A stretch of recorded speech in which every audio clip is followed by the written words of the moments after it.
today we are back again for the third session of Orientation Camp 2020. Like other two sessions, today we have a lineup of talented speakers. The first speaker for today's session is Sri Gokul Muthu Narayan Swami.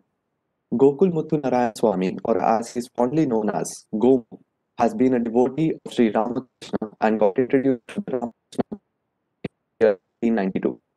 Most of Sri Gokul Muthu's understanding of religion, spirituality, and philosophy comes from the tradition of Sri Ramakrishna and Swami Vivekananda. Sri Gokul Muthu was one of the founders of Vivekananda Study Circle in IIT Madras when he was pursuing his BTech in Electrical and Electronics Engineering.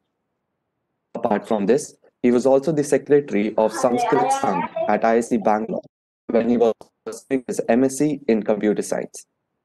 On the professional front, Sri Gokul Muthu has been working as a software engineer for 20 years. Currently, he is working as Senior Principal Software Engineer at Itron Bangalore. Till date, Sri Gokul Muthu has published 9 books on topics ranging from death to Swami Vivekananda's message to youth. Moreover, Sri Gokul Muthu has also presented over 40 talks and keynote addresses on religion, philosophy, personality development, and on technological topics like IoT and application of machine learning on electrical engineering. It is an honor to have you with us, sir. I request you to start your talk, sir. Thank you for the kind introduction. Can you hear me? Yes, sir. You're audible. Okay. So You're audible, sir. Yeah. So I'll start. Let me share the screen.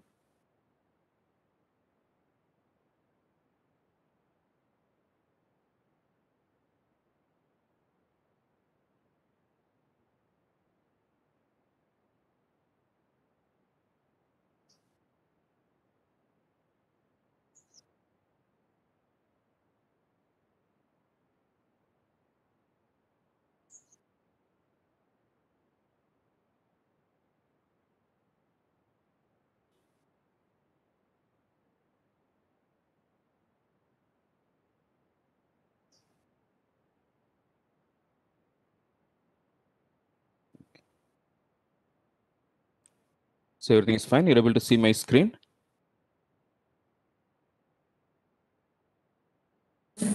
Yes, sir. Your screen is visible. Okay. We'll start.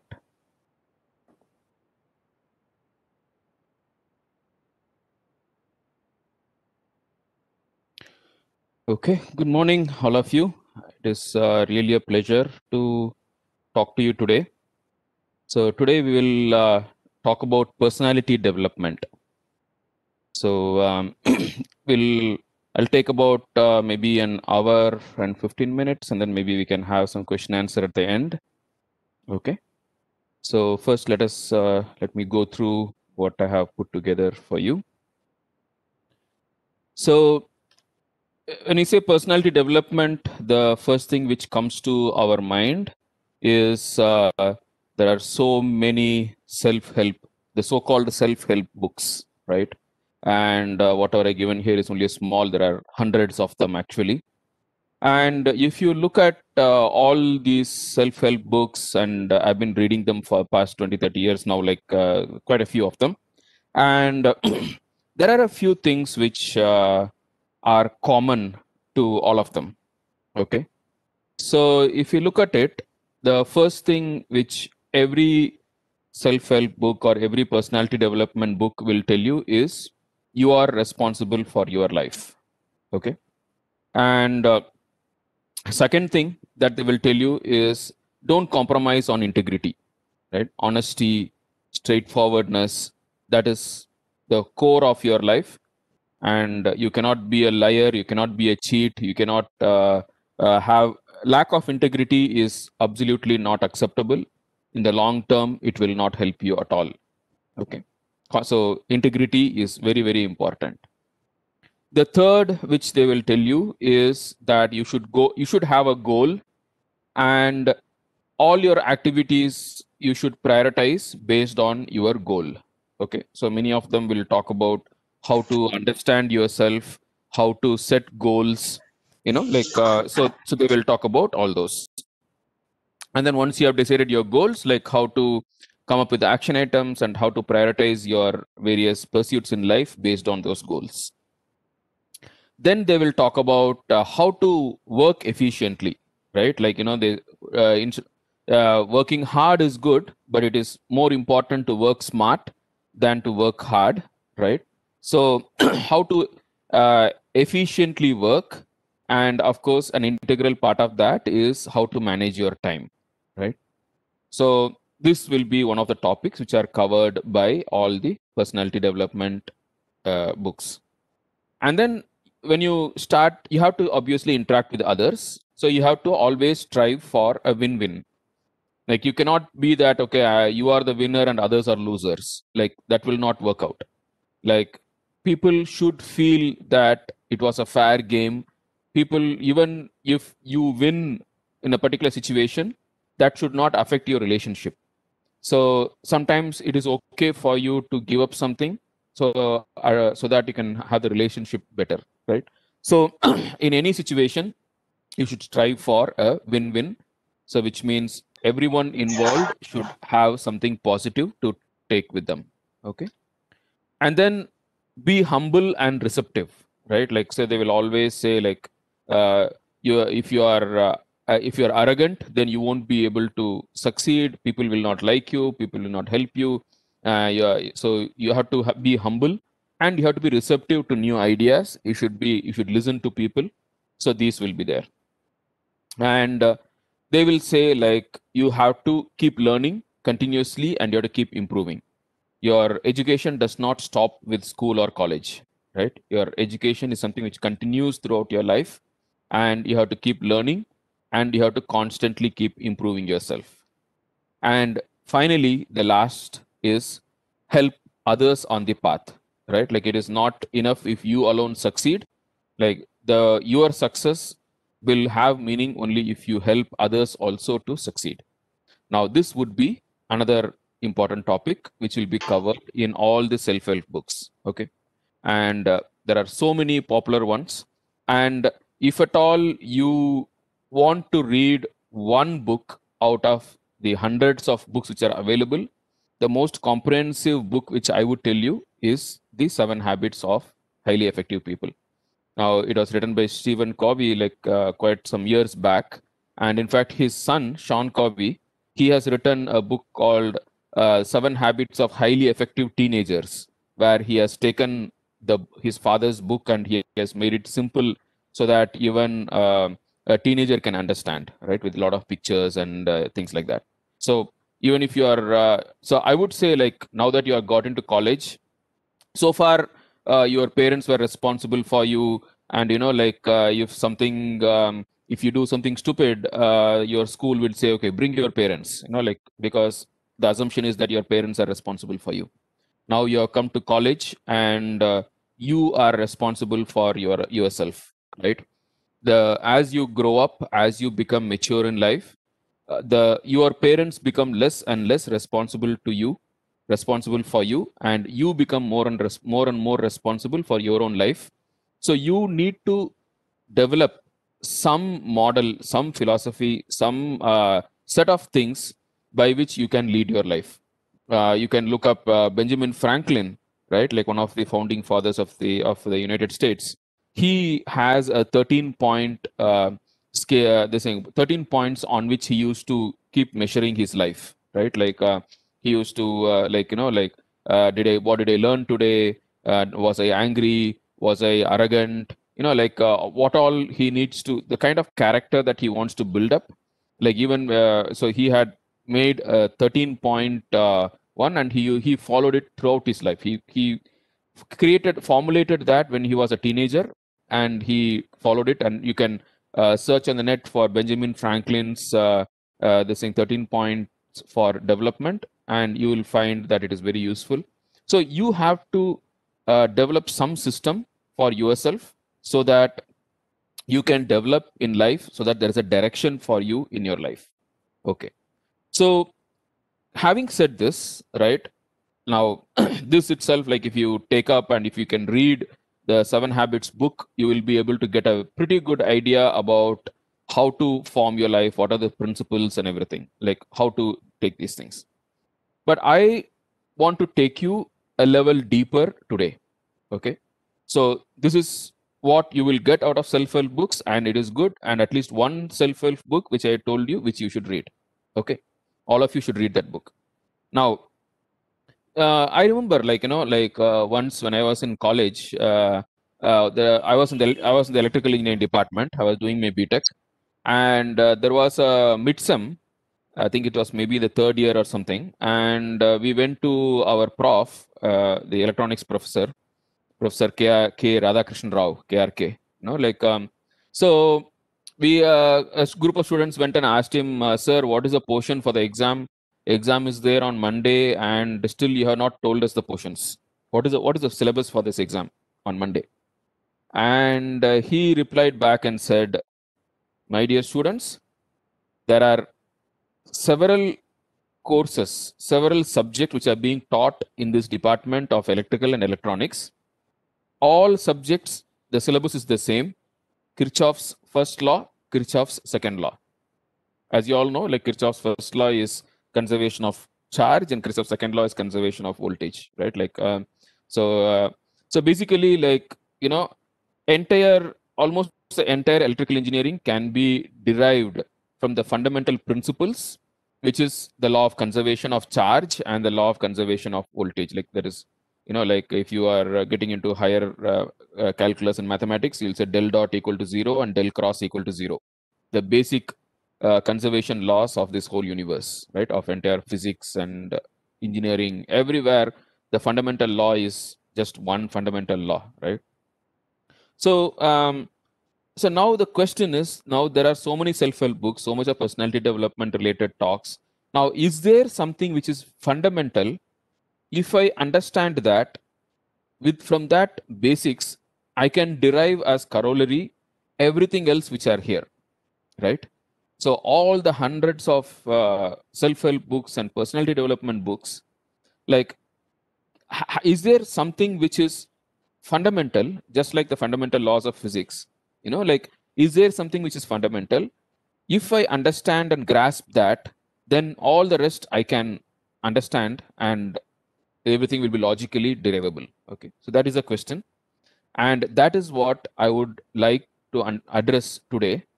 And you being students who are entering into engineering college, and I think you would be pretty interested in this approach to the whole concept of personality development.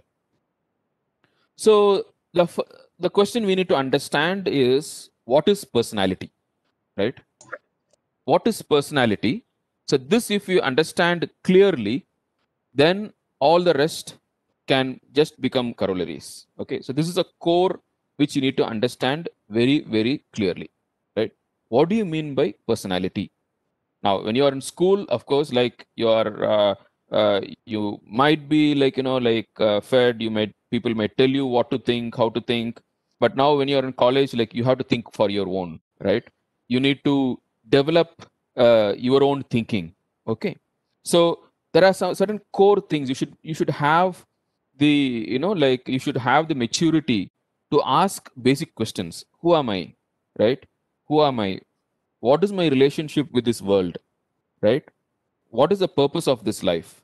Why am I here? What is right? What is wrong? Right? And what is my relationship with my parents? What is my relationship with my country, right? Why should I do this, right? So you have to ask these kind of questions. What is success? What is development? What is happiness? Where does happiness come from? Why do I do what I do, right? Why do I like what I like? So these kind of questions you should ask, because now you are growing up, you are grown up, right? Now, this is the time when you should start asking these fundamental questions to yourself, and you should start finding the answers wherever possible, right? So this will take you to the next level of maturity, from being a school going, like a teenager or a kid, to becoming like a post teenage adult, right? Like when you say you are an adult, right? Like, now what do you mean by you're an adult? An adult is one who has a certain amount of self-awareness. You ask the fundamental questions and you try to find answers to them. And that is where maturity comes from, right? So you should ask these questions. So what is personality? Who am I, right?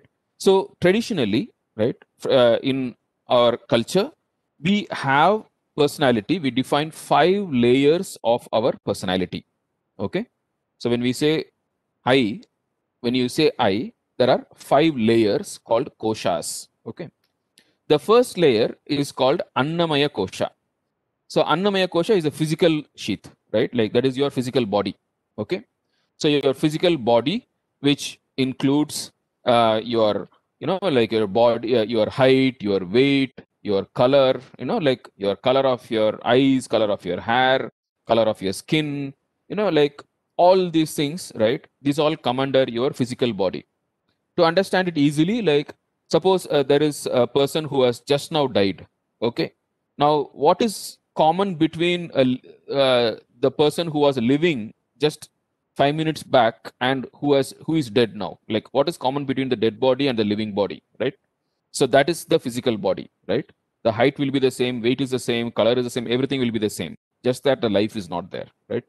So that which is called as the physical sheath or physical body.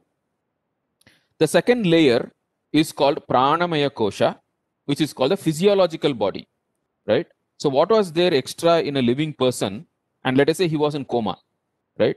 So a person in coma and a person, and a dead body, what is different, right? So the body which is in coma, it can support its life. It has got, there is a life, there is health, there is a pulse rate, blood pressure, like, so all these things are there. So there is life in that body, right? So that is called the physiological sheath. That's the Pranamaya Kosha. So your health, your, like your pulse rate, your BP, like they all are properties of this life. Okay. Then the third level is called Manomaya Kosha or emotional sheath. So your emotional layer, right? Now you have your likes, dislikes, right? Whether you are short tempered or you are patient. Do you have a lot of desire, lot of passions, or are you very, like forbearing? Like those are all the emotions, right? Now, if you say this layer, like even a person who is mad, right? He will have emotions, right? Like he knows pain and he has likes and dislikes, or even an animal, right? So up to this, between animals and human beings, or even a mad person, everything is common, everything is there, right? Now, what is extra than that is called the Vijnanamaya Kosha or the intellectual sheath. Okay, this is an intellectual layer, and here comes your values, beliefs, your biases, your analytical abilities, right? So this is called the intellectual sheath or the Vijnanamaya Kosha. Okay, and then the final one is called Anandamaya Kosha or the blissful sheath, where your free will, your luck, your tendencies, what we call as karma phala, right? They all come under your Anandamaya Kosha. So these are the 5 layers of your personality. So look at it carefully. You should be able to identify yourself, right, at all these layers.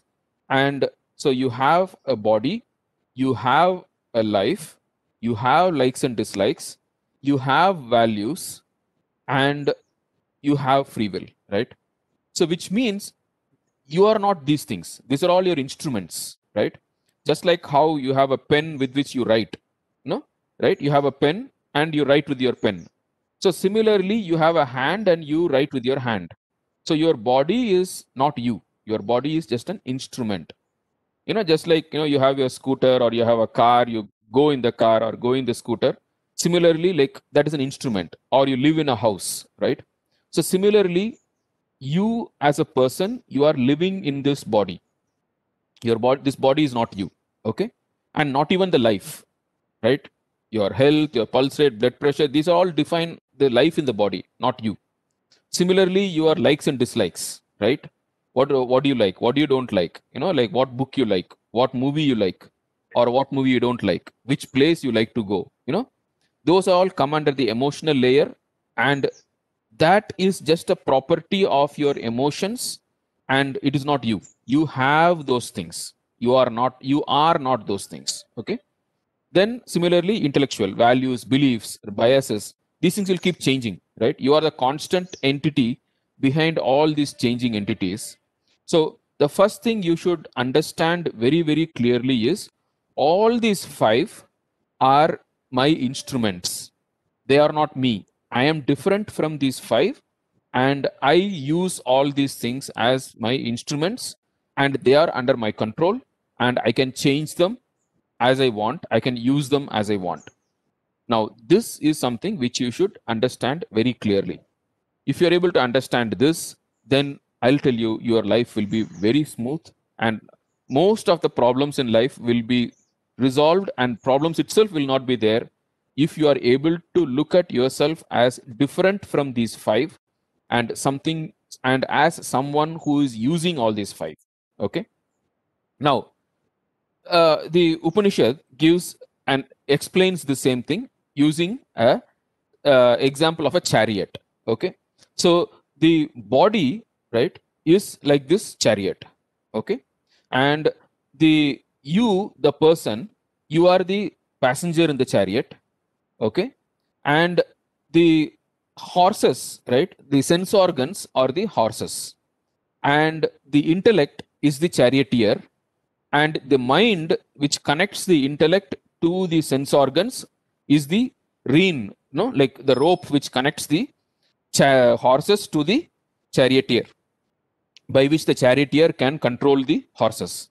And the horses go on the road, and that road is the world, the sense objects in this world. Okay. Now, if you look at this, so the world or the sense objects, right? They are all, like the world, and they are like the road, and your sense organs are the horse, your mind is the rope, the intellect is the charioteer, and you are the passenger. So now, if you look at it, the charioteer should listen to you. Like, it should not be like some auto guys in the cities. If you say, I want to go to some place, the auto wala will say, like, no, I am going that side. If you want, you come. Like the charioteer should not decide where you need to go. The driver should not decide where you need to go. The passenger should decide where he needs to go, right? So you should be the one who decides where the whole chariot goes, and you should instruct the charioteer, and the charioteer should have the horses under his control. The horses should not go where they want to go. Okay. And if the horses decide to go in different directions, then the chariot will break. Right. So the whole journey is possible and can be successful only if the passenger has the charioteer under control and the charioteer has the horses under control. Okay. Now, this is what the Kathopanishad mentions using this beautiful analogy. Okay. Now, the same thing, right? Bhagavad Gita also tells about the same thing. Now, it says, like the senses are greater than the sense objects, the mind is greater than the senses, the intellect is greater than the mind, and the person is greater than the intellect. So, whatever Kathopanishad we saw, the same thing Gita says, Indriyani paranya ahu, Indriyebhya param manaha, manastastu para buddhir, yo buddhe, right? Paratastu saha, right? So saha is the person, so he is the highest. So you should always remember that you are the person who decides. You are the master. Your body doesn't decide. Your mind doesn't decide. Like, don't leave things to the whims and fancies of your body and mind. You decide what to do. If you decide, I have to do half an hour of exercise every day, your mind should not say, like, no, today is Saturday, today is Sunday, today is chutti, no problem. No, you decide what to do, not your mind, right? And if you find some golgappa, like selling on the roadside, and your tongue says, oh, it's tasty golgappa, I want it, and then you find a lot of, like flies and insects around. Now, your mind, you should say, like, no, this is not healthy, so not here. Maybe somewhere else, but not here. Now, you should be the one who decides. Now, that is what we are talking about here. right? So the body, health, emotions, intellect, they're all your instruments. Okay. You have the free will and you have the responsibility for your decisions. Okay. Now, there's a beautiful story. Like you might be wondering why this parrot is sitting there, right? I'll tell you a story. And so my teacher told me this story long back. This is sometime there's a story which happened sometime before independence, before 1947. So there were all the youngsters and youth and driven by some leaders. They were all fighting for freedom, for the Indian freedom against the British. And so uh, the when they want to travel for fighting for freedom and some meetings and all, they used to stay in someone else's house, some each other's houses. So once there was a freedom fighter, and he stayed in the house of another co-freedom fighter. Now there, in that freedom fighter's house, he found there was a cage and there was a parrot in the cage. And because lot of activities, freedom movement activities used to happen in that house, and a lot of people used to keep like motivating themselves by saying, we want freedom, we want freedom, I want freedom, I want freedom, freedom is my birthright, so this parrot also was hearing everything, and the parrot also started saying, I want freedom, I want freedom. So now this person, this freedom fighter who was there, he told his friend, the owner of the house, he said, Bhaiya, see, we are all fighting for freedom, but why are you having this bird in the cage? And the bird says, I want freedom, I want freedom. Shouldn't we give freedom to this bird first? And this person said, the owner said, Are bhai, this bird doesn't deserve freedom. And this guy is like, kaisa bhaiya? How is it? How is it possible? Freedom is everyone's birthright. And how can you say this bird doesn't deserve freedom? I'm going to free it. And the person said, yeah, do whatever you want, doesn't matter. And he opened the cage, and then he let the bird, he put his hand inside, took the bird out, and let it fly. And the parrot flew away. And so then he was very happy, and he went and went in the after had his breakfast, had his bath, and then he went out, finished his work. And evening he came back to this friend's house where he was staying. He was staying here, and he found that the parrot was in the cage again, saying, I want freedom, I want freedom. Now he was surprised, like, I freed the bird today morning. How did this parrot come back? Why did it come back? So he was really surprised. So he asked the owner, how come I freed the bird and it has come back? And the person said, I told you this parrot doesn't deserve freedom. How? Because if the bird has to go out, and if it wants to be free, then it has to search its own food. It has to protect itself from other predators, right? It has a lot of responsibilities, right?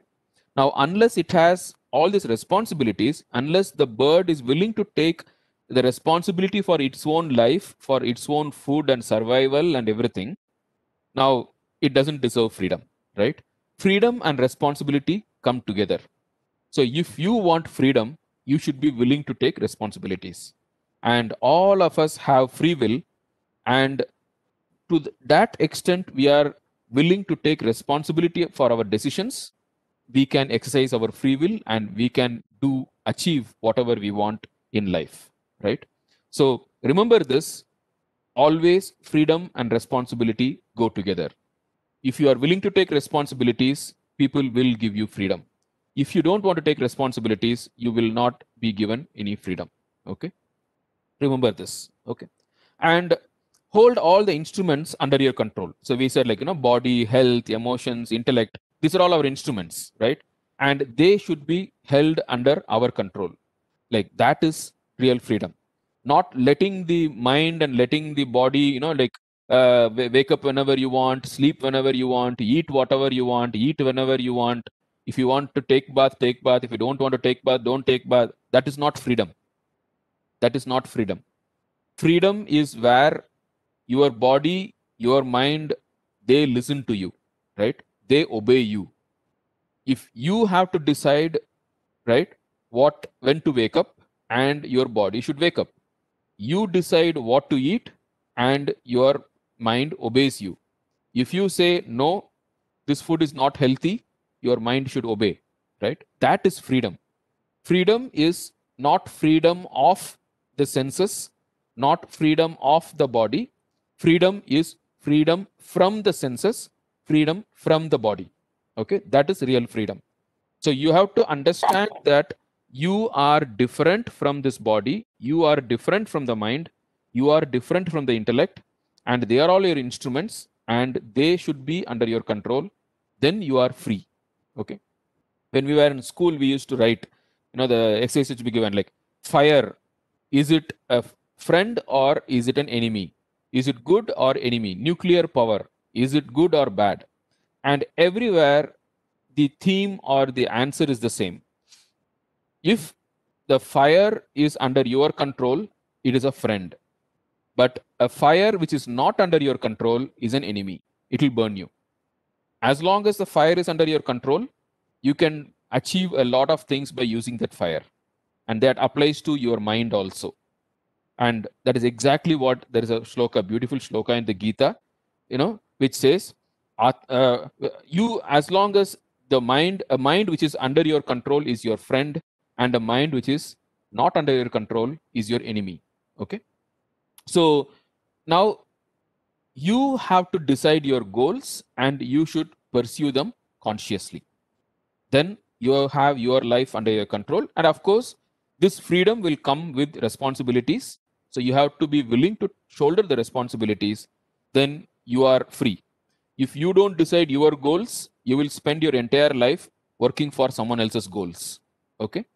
If you don't decide your goals and if you don't pursue them consciously, you will land up in your life working for someone else's goals, and using you, someone else will achieve their goals, and you will finally land up with an unsatisfied person. So you decide your goals and you pursue them, and be willing to take the responsibility, be willing to put in the hard work, and have your mind and intellect and emotions and everything under your control, and surely you will achieve what you want to achieve. Now, next is, now that you have understood this, what are goals and what are the milestones? How to decide what to decide? So this is an exercise which I usually do, like, if you are doing face to face, it is very easy and it can be very interactive. But because, now we are doing it in a remote mode, so maybe, and also for the want of time, maybe I'll just rush through it slightly faster. So suppose if you are given 10 lakh rupees. Now, how will you spend it, right? Just take 15 seconds, 30 seconds to think about it. Suppose if you are given 10 lakh rupees, how will you spend it, right? What will you spend it on? Think for yourself, right? Yeah.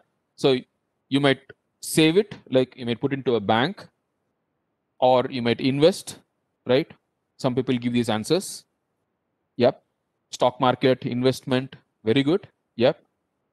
So what else? What else can you do with 10 lakh rupees? Social work, yes, right? You might do social work. You can buy or you can split it and then you can do something, right? Yeah. College fees, that's also an investment, right? In your own knowledge, or, right, give it to someone, right? There is charity, or you can use it to as an entertainment. You can buy a bike, you can buy, or you can just go for, like an Europe tour, right? With 10 lakh rupees, you can easily go for a tour, and so, right? So you can do so many things, right? Now, when you look at these things, yeah, luxury, right? So many things you can do. Now, if you look at it and if you try to classify all these answers which you have given, right, then they can be categorized into 4 categories. Okay. There are 4 categories under which you can put them. First one is called artha, right? Now, which is wealth, security, business, right? So all these things, this is called artha. The second one is called kama, which is pleasure, entertainment, luxury, right? So you can do all these things. You can spend on all these things. And the third is called dharma, where you can give it in charity, donation, you can do social service. A lot of you answered these questions. These gave these answers, right? There's a fourth one where you can say like, just because you give money, why should I take it? Because nothing comes for free. If you are telling it is for free, you're giving, but then like anytime I take something from someone, I'm getting into a bondage. I'm getting into a debt. So I don't want I don't want the money, right? You can say I don't want it, right? So that is called moksha, freedom, right? You say like no, right? So there are, so how much ever you think and how many ever answers you try to come up with, they can be classified into these four, right? Artha, kama, dharma, and moksha.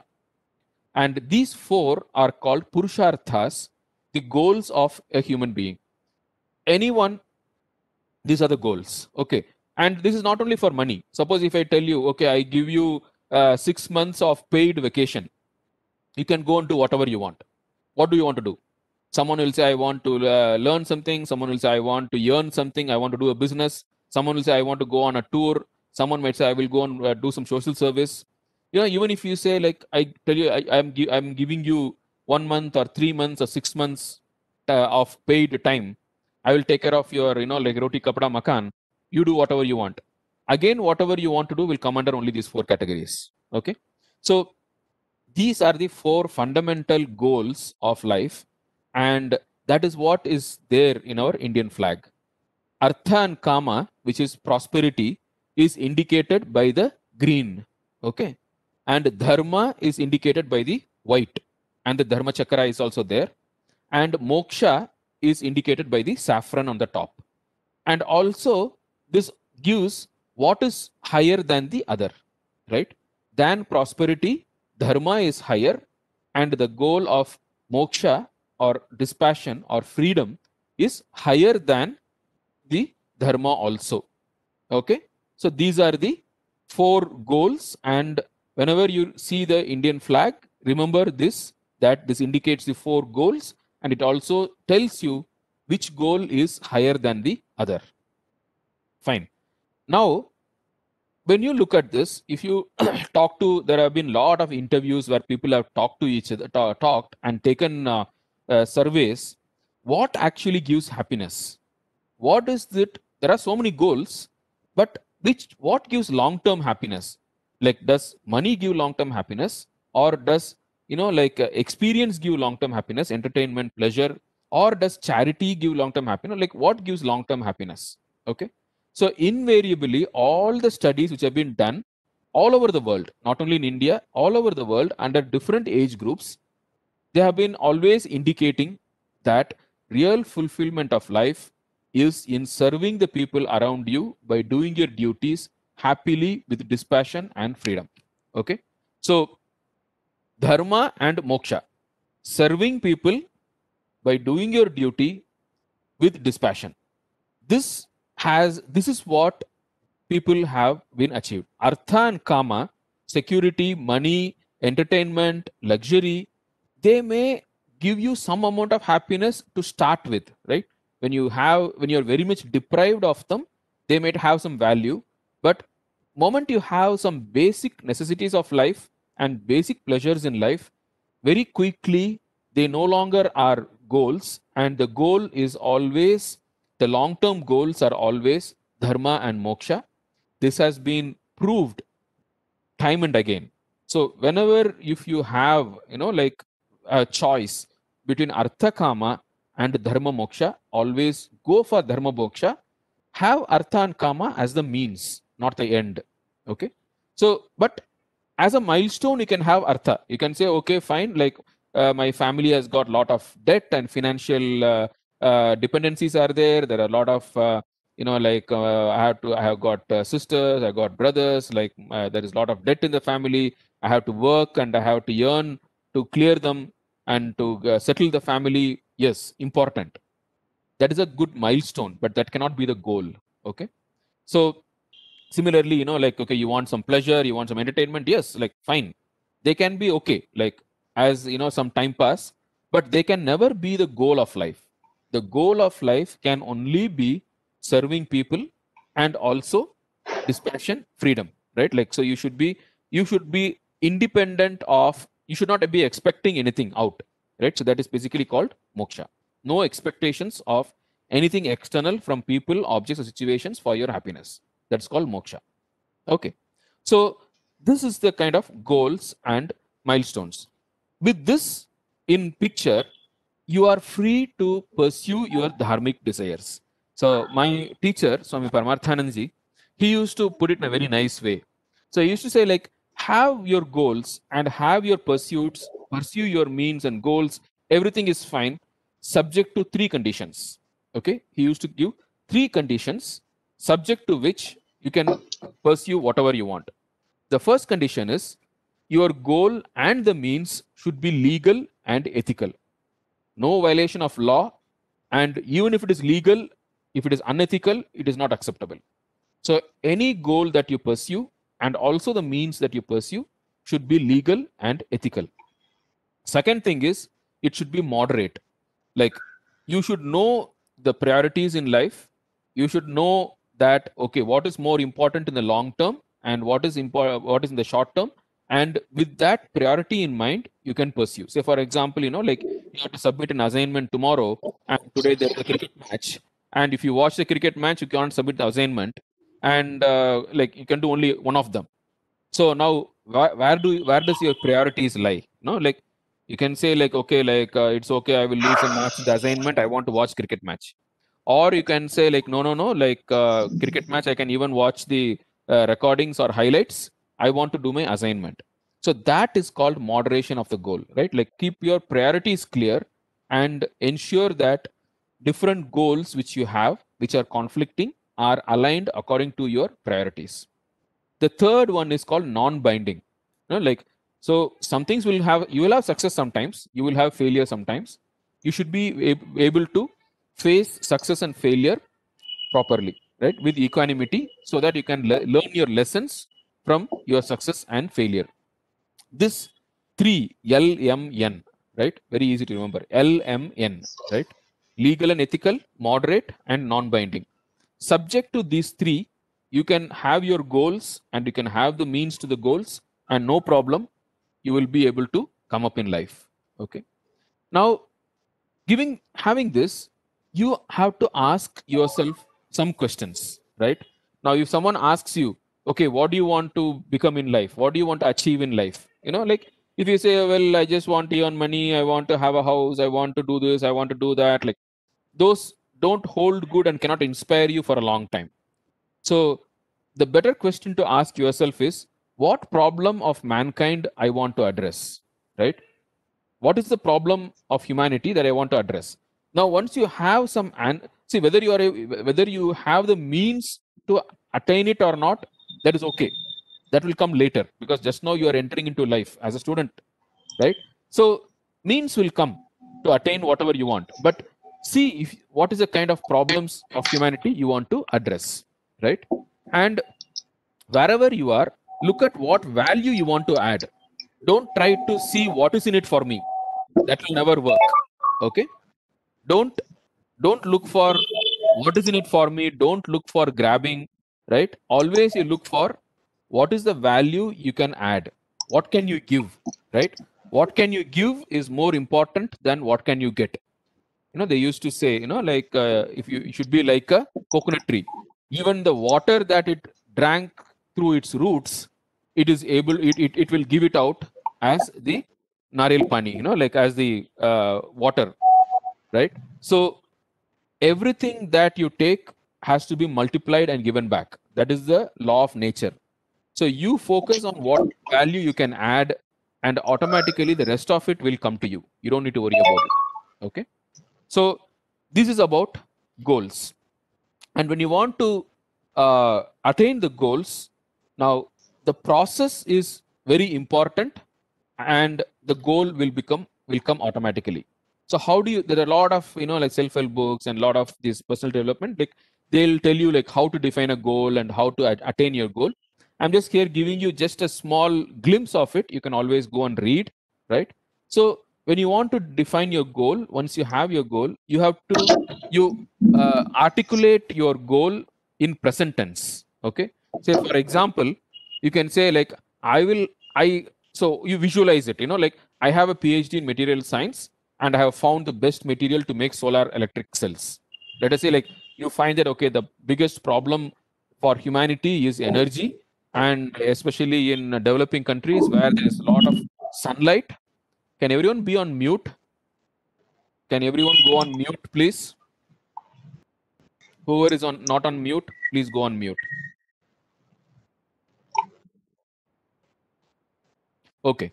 So the thing is, so what you do, so once you say this is the problem I want to address, now you visualize yourself as having addressed that problem, right? So for example, like, you might be just starting your college now, but still you say, okay, fine, this is what I want to be 10 years down the line. I have a PhD and I have found this is what I have done, right? So that is how you set your goal in the present tense, but what you would have achieved. And then you visualize, right? Like what would you be like, right, to achieve it? So for example, for the example I given, you can say I'm familiar with all the scientific and technological developments in the field, and I'm one of the worldwide authorities in the field. Now that is what you need to become to achieve that, right? Now you visualize, okay, so if I am there, once I am there, what would my daily routine look like, right? So every day you'll be spending time, reading the books and articles on the topic. You'll be spending time trying different materials in the lab, like that's what you would be, right? Now you start aligning your current habits to that. So which means, like, like you uh, already, like, you start aligning yourself, then automatically, like, you will start aligning there. Like, so for example, like, there is a very beautiful book called Atomic Habits. Like, the entire book is about, like, how to have a goal, and how to design the process, and how to design your everyday life as small habits, so that they are in line with you reaching there, right? So the whole, the process is more important than the goal. Like, Gita says, right, like karmanyevadikaraste ma phaleshu kadachana, right? Like, so basically, like, you do your duty, you do the process, you follow the process, and automatically the goal will come, right? So you will find that this approach, you can find it in all the books, like whether it is Atomic Habits, which came recently, and then the Power of Habit, Power of Your Subconscious Mind, or Napoleon Hill's book, right, like Think and Grow Rich. Any book you take, the way to define the goal, the way to attain the goal, you will find the same kind of instructions, same kind of, only the details will be different. Okay, so this is the very proven approach to attain your goals. Fine. Now coming back to the fundamentals. Okay. So now when you want to, how do you, what kind of values you want to pick up? Okay. So here there is a very beautiful system in the Gita, right? Now there are, now if we say, like, myself, now, so how did we start with? We said, okay, who am I? We try to understand ourselves, our personality, right? We talked about the 5 layers of a personality, and so now we have a kind of an idea about ourselves, right? Like, yeah. So now, to go further, now we have relationships with others. Yeah. So yeah, so 12 rules of life, yes, like Jordan Peterson, that's a beautiful one, right? That's also, like, so everywhere you will find the same thing, right? So 12 rules of life, for example, starts with confidence, right? Like how to boost your serotonin by pushing your shoulders back and then standing up, like, so every book that you look for, it will have these points only. Okay, so whatever I'm giving you is kind of culled up and summarized, and the gist of everything which you might read. Okay, fine. So you have 4 relationships. Okay, there are 4 relationships in your life, and the first relationship is with God. By God, you may define however you want. Now, I will give you a definition of God as dealt with in Bhagavad Gita. We'll come to that soon. And the second relationship you have is with the world, right? The insentient, the world of situations around you, right? What has happened to you, what is happening to your life, what you do, like, like the interaction with the world. The third relationship you have is with your own self, with yourself, right? So when you say with yourself, like, we saw there are 5 layers of our personality, right? So what is your relationship with the rest of the layers of your personality? So when you say myself, my relationship with myself, it means my relationship with my other 5 layers, which is not me, but my layers, right? Now, next is relationship with others, right? Now, how do I relate with others? The other people, other living beings, right? So these are the 4 relationships in everyone's life. Okay, these are the 4 relationships, and Gita gives a beautiful principle and some qualities you develop to deal with all these 4 relationships. Okay, so the first relationship with God, it says avyaktam paryupasate. Right, this is basically this. What I'm going to tell you is from the Gita 12th chapter 3rd and 4th shlokas. Okay, and so the first one is avyaktam paryupasate, which means basically see the divinity, the divine unity in all diversity. Okay, the details will come back next. Okay, the second one, when it comes to the world, it says sarvatra samabuddhayaha, maintain equanimity in all situations. Okay, then the third is about myself. How do I do? Sanniyam yendriya gramam, keep the senses and mind under control. Okay, and then Sarvabhuta hite rataha, engage in the welfare of all living beings. That is the way you deal with the relationship with others. So this way, there are 4 points and which say how to form your relationship with each of these 4 entities with which you will be relating in this world. Okay. Now, first thing, see the unity, right? See the divinity in all unity. Avyaktam paryupasate, right? So अच्छा ठीक according है to Gita, बताइए वो मैंने वही वही यार भाई भारत के बारे में बतला ले रहा can है you can you go on जो mute, please? बता ले रहा है Whoever it is, देखिए इतना चीज में देखिए चीज है ऐसा क्या होता है can the organizers put them Sanjay, on mute? Sanjay, please mute yourself. Sanjay, Ram, please mute yourself. No, I think you can mute. The organizers should be able to mute others. Okay. Okay. Sir, I'll ask the host to do that. Okay. Fine. Yeah.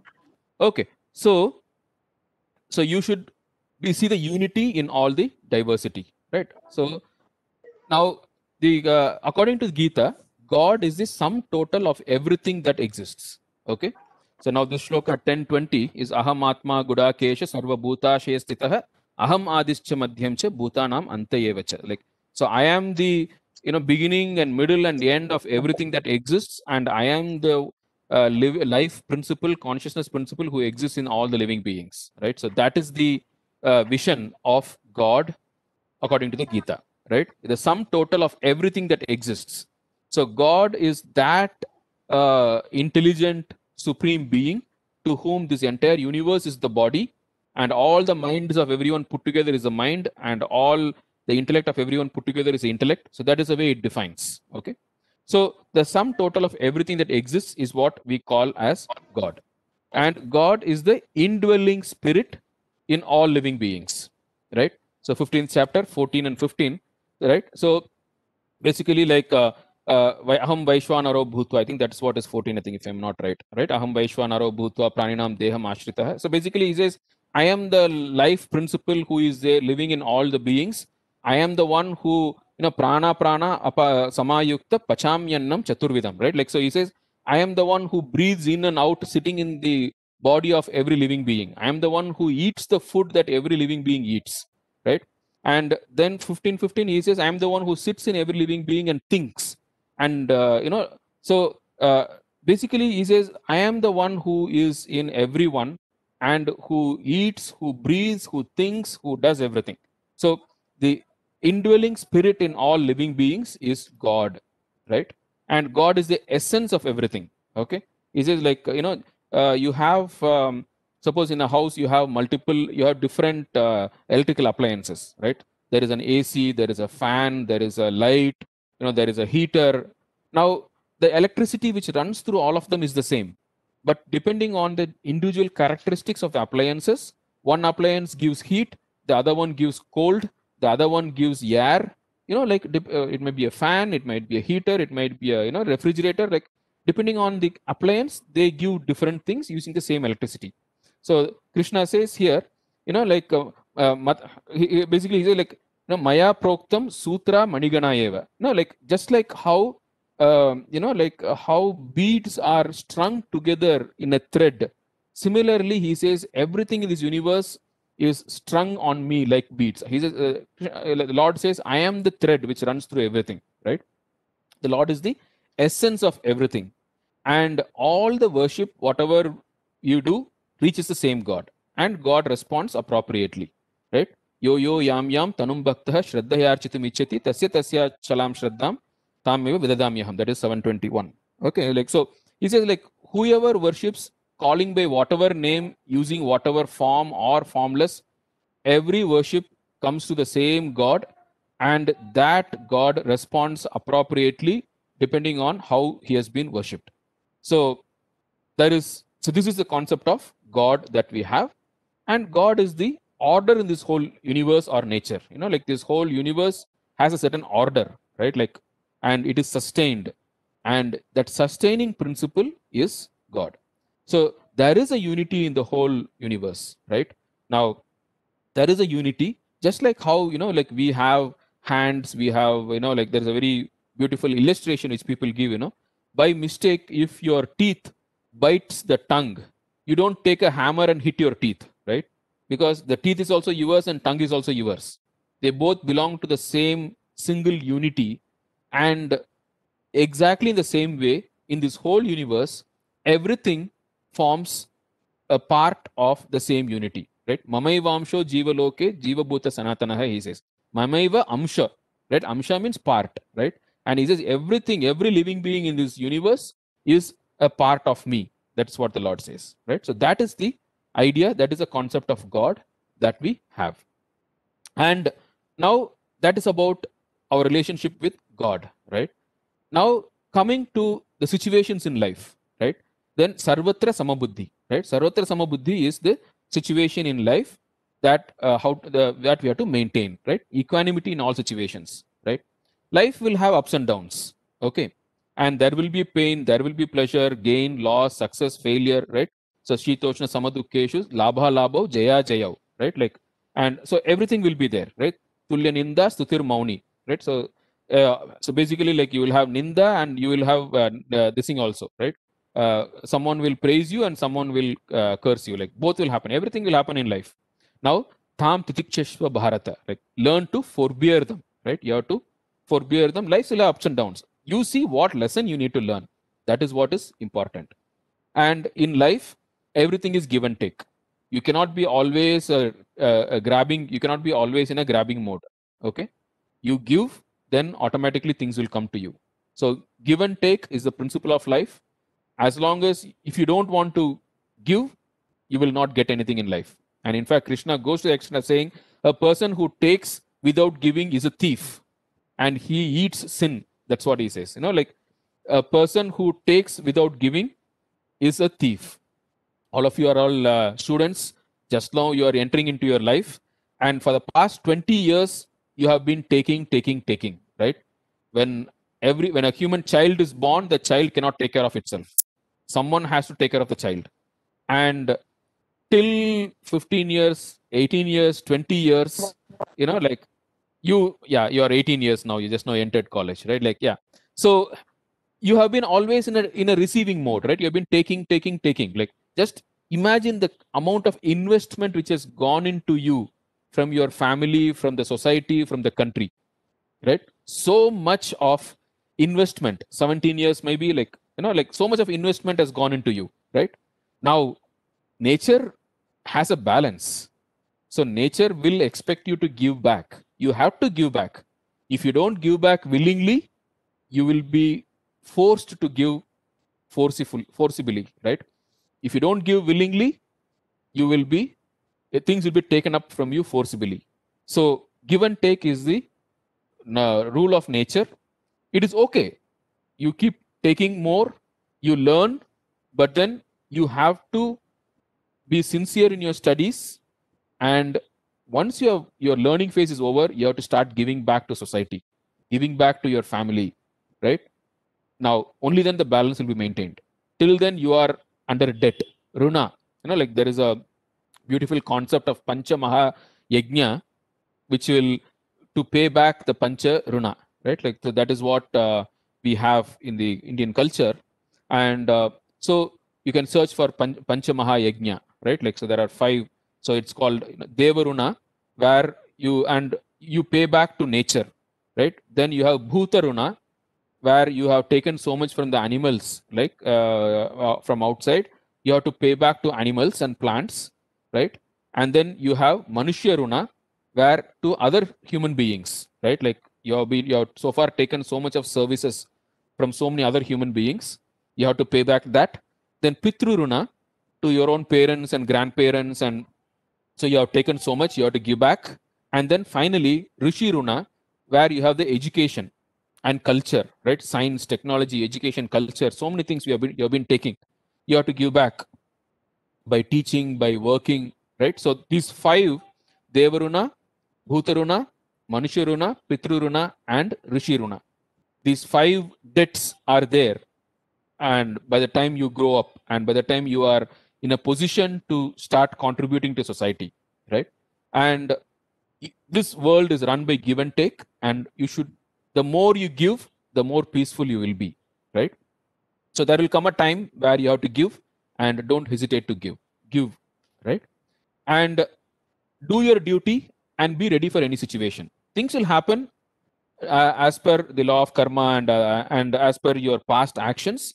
So do your duty and be ready for any situation. Accept success with humility and failure with dignity, not the other way around, right? Accept success with humility and failure with dignity. You have put in your effort and this is the result. Now face it with dignity, right? And whenever you have a success, there are so many people who have contributed to your success, so accept it with humility. How can you do all these things?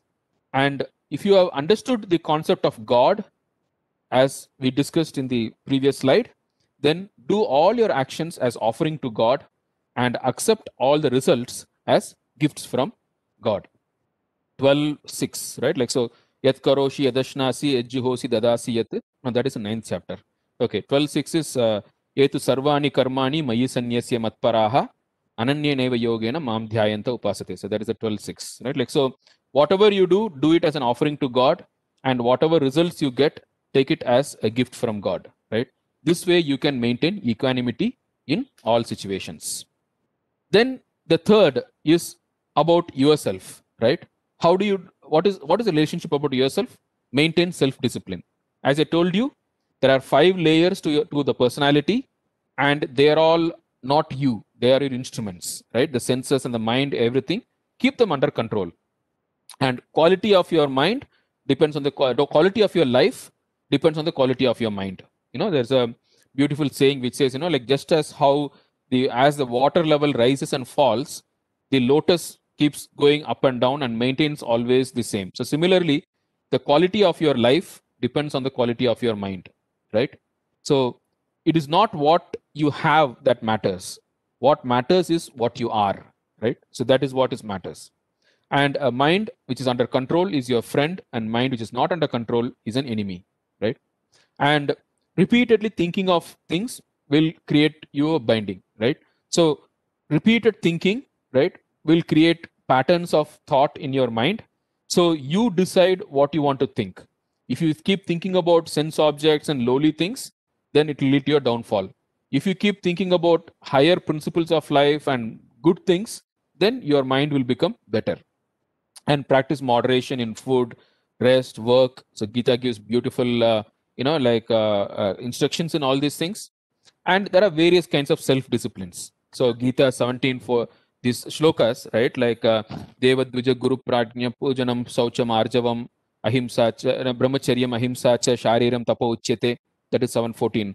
And these shlokas 14, 15, 16 basically give various self-disciplines in terms of at the body level, at the words level, verbal level, and at the mind level, mental level, right? Manaprasada Saumyatam right? Maunam Atma Vinigraha. Like, so you can just note this down and go and look up any Gita book which you have. These 3 shlokas, at least you can have a look and see what is the kind of self-discipline that is being advised by the Gita. Like, there is one, for example, it says Manaprasada Saumyatvam. Like, just whatever happens, be smiling. That is a self-discipline. That is a tapas. That is an austerity. So, or you say like, I will not tell anything which is false or which is hurtful, which is harmful. Like those are all is listed as tapas, as austerities in the Gita. Then Gita also gives detailed steps for meditation, because meditation is the way to understand yourself. Because you need to shut down your external inputs at least a few hours or few minutes in a day, and you should need to go introspect to be able to understand yourself and to ground yourself and align yourself better. Okay. Now, how do you do all these things? How do you fill the mind with positive thoughts? Now, there are so many stories in the lives of saints, devotees, glories of God. There are so many meditations which are available in the Gita and other scriptures and other books, and follow them, and you can easily maintain your self-discipline. Okay. And then the next one, how do you deal with others? So it says sarva bhuta hite rataha. Engage in the welfare of all living beings. Okay. Now, be non-hating. So this is adveshta sarva bhutanam maitra karuna evacha, right? So be non-hating, be friendly and compassionate towards all living beings. So Gita says like whomever you are interacting with, they will fall under three categories. One is they may be looking upon themselves as your competitors. They may be hating you. Towards them, be non-hating. And then they may be successful in life. Towards them, be friendly. Don't be jealous. Then, Nageshwar, can you go on mute? Nageshwar, can you go on mute?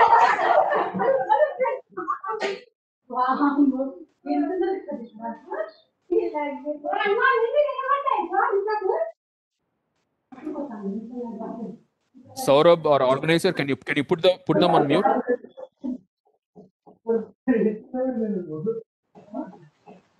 Okay. So towards people who are successful in life, right? Towards people who are successful in life, you be friendly, right? Yes. Can the host please mute them? Surely the host will have.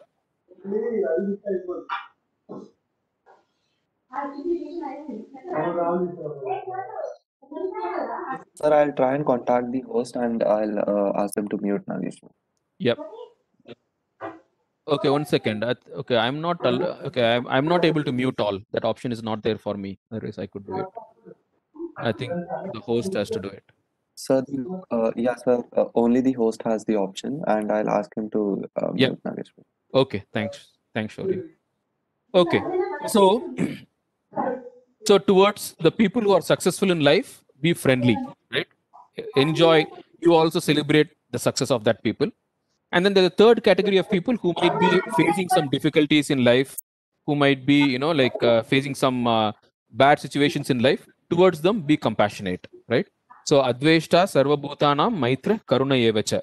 So, these are the three attitudes towards three kinds of people which Gita advises. And then, do not intend harm to any living being.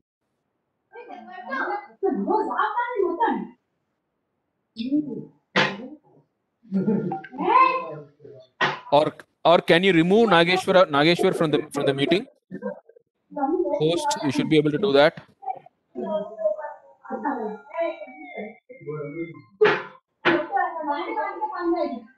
Sir, I'll try and contact the host and I'll do whatever is necessary.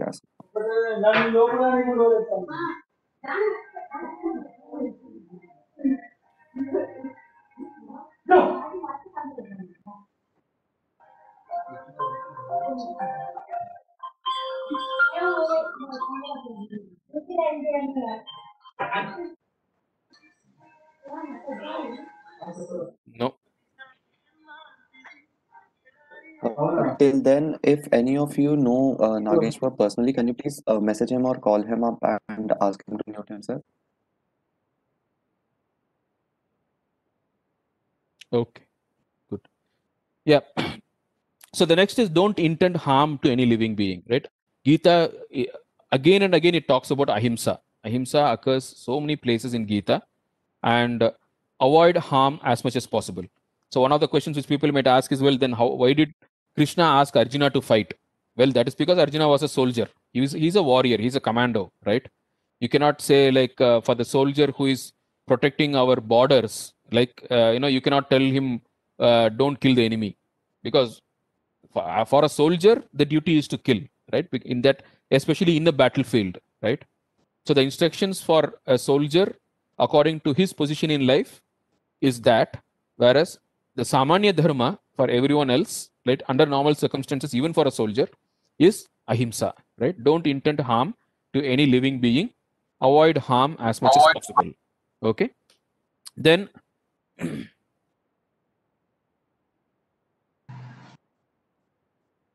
next, help other human beings and living beings as much as possible with kindness. Okay. And serve the underprivileged people without expecting anything in return. Right? Datavyam itiyat danam diyate cha anupakarine deshe kale cha patre cha taddanam shatvikam smritam. That is the 1720. So basically, like, you give dana is that which you give to the needy person without expecting anything in return, right? So that's what Gita defines dana as. So now these are the various ways by which you interact with the other living beings. Now, how do the effective way to do it is Shivajnane Jiva Seva. That is what Swami Vivekananda says. See God as the ultimate inner recipient of the service done to every living being. Right? So 529 is Bhoktaram Yagnitapasam Sarvaloka Maheshwaram Suhridam Sarvabhutanam Nyatva Shantim Richati. So Bhoktaram Yagnitapasam Sarvaloka Maheshwaram. Right? So he says, so I am the recipient of all your service to every living being. That's what Gita says, right? So serve everyone, knowing that it is the Lord who is a recipient sitting in the heart of all living beings. So this is the way Gita says for the serving people. So we saw 4 relationships: relationship with God, relationship with the world, relationship with ourselves, and relationship with other living beings. And Gita gives 4 instructions which are there in the 12th chapter, 3rd and 4th shlokas, which I told you. So you can go and look up and you can get benefited. Now, next, we started with the gist of all self-help books, right? And everything, whatever which is there in all the self-help books, can be derived as corollaries from the basic principles that I have given you. What are the basic principles I have given you? First one is, who am I? The personality, the 5 layers of your personality. That is a basic principle. Second one which we saw was goals. What are the goals in life? Dharma, Artha, Kama, Dharma, Moksha. We saw 4 goals in life. Then we saw pursuing goals in life, provided there are 3 restrictions, L, M, N, right? Legal and ethical, and M for moderate, and then N for non-binding. And then we said, okay, given these conditions, pursue your goals. Then we came to relationships. So we saw 4 relationships, right? And we said regarding God, right? Avyaktam paryupasate, right? So the God is the unity behind all this diversity, right? Avyaktam paryupasate. Then when it comes to relationship with the world, we said sarvatra samabuddhi, right? Equanimity in all situations. Then when it comes to relationship with myself, we said sanniyam yendriya gramam, control of the senses and the mind. And then when it comes to relationship with others, we said sarvabhuta hiterataha, right? So seek the welfare of all living beings. Now, with these fundamental principles, all the instructions in all self-help books can be derived as corollaries. Logically, if you work out, everything will be there. So if you understand these fundamental principles, then it will be very easy for you to pick up what is needed and going ahead in life. So just to recap, what are the gist of all self-help books? You are responsible for your life. We saw, remember the parrot story, right? And then don't compromise on integrity. Satya is again and again talked about, and it's important, right? Have a goal, prioritize, work efficiently, manage time, strive for win-win, right? Don't try to harm others or don't try to elbow above others. Be humble, receptive, keep learning, improving, and help others, right? So this is kind of the gist of all the self-help books. Okay, you can think about this, and uh, if at all one book you want to read out of these hundreds, I would recommend you the 7 Habits book. Okay, and I also thought I'll give you a reading list. Okay, so the first book is this book, Vivekananda, His Call to the Nation. So this is a very small booklet actually, published under very subsidized price. I think it might be maybe some 12 rupees or 15 rupees or something. You can find it in any Ramakrishna Mission center, right? Allahabad also has got a nice center. Prayag center is there. So you will find in, or even in a lot of railway station bookstalls also, you will be able to find. Okay, this is a very popular book. It has a short life of Swami Vivekananda and his teaching and his ideas on various topics. Okay, so this is a very beautiful book. His Call to the Nation. And the 7 Habits book, I told you already. How to become a straight A student. This is a very beautiful book with a lot of ideas for students in particular, written by Cal Newport, another very good author. His other books also are very good. Deep Work, and he has written a similar book for school students also. And so Cal Newport is a good. Sapiens, this is a book, this is not a self-help book, but this book will give you a very good overview of entire humanity, human culture, civilization, like economics, and so they're all very good. Okay, Cal Newport's blog is also there, and so Sapiens is a book which I would say like should be made into a textbook for all colleges. At least first year, it should be a textbook. So this is a book which, if you read, it will expand your knowledge. It will expand your understanding of this entire human history, humanity very well. Like whether it is politics or economics or religion, or science, technology. Like it kind of covers lot of topics very well. Okay, and his second book is also very good, Homo Deus, and his third book is also very good, 21 Ideas for the 21st Century. But at least this one book you should read, Sapiens. This is a very beautiful, this is a very small book, Little Guide to Greater Glory and Happier Life by Sri M. Sri M is a great saint. You can find a lot of his videos on YouTube. And so this is one book which he wrote long back. And it's a very small book with fantastic ideas and very good ideas for you to create a life around. Last one, like it's my own book, Life Skills Workshop.